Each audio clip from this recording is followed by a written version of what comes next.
పంచాయతీ ఎన్నికల్లో కాంగ్రెస్ బలపరిచిన అభ్యర్థులను చిత్తుగా ఓడించాలన్నారు మాజీ మంత్రి హరీష్ రావు.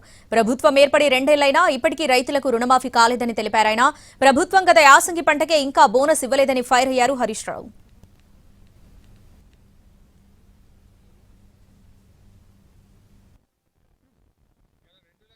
మొదటి సంతకమే రైతు రుణమాఫీ మీద అన్నావు. ఇవాళకి నీ ప్రభుత్వం వచ్చి సరిగ్గా 2 ఏళ్లైంది. 2 ఏళ్లైనా ఇవాళటి వరకు రుణమాఫీ కాలేదు. రుణమాఫీ కాని రైతులారా, రైతు సోదరులారా, కాంగ్రెస్ బలపరిచిన అభ్యర్థులను ఓడించండి. అప్పుడే మీకు రుణమాఫీ జరిగే అవకాశం ఉంటుంది. నువ్వు బోనస్ అన్నావు. పోయిన యాసంగి బోనస్ వచ్చిందా?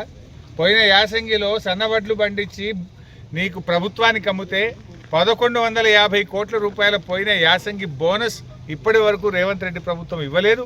ఆ బోనస్ పడాలంటే కాంగ్రెస్ బలపరిచిన అభ్యర్థులను ఓడించాలని నేను రైతు సోదరులకు పిలుపునిస్తా ఉన్నాను.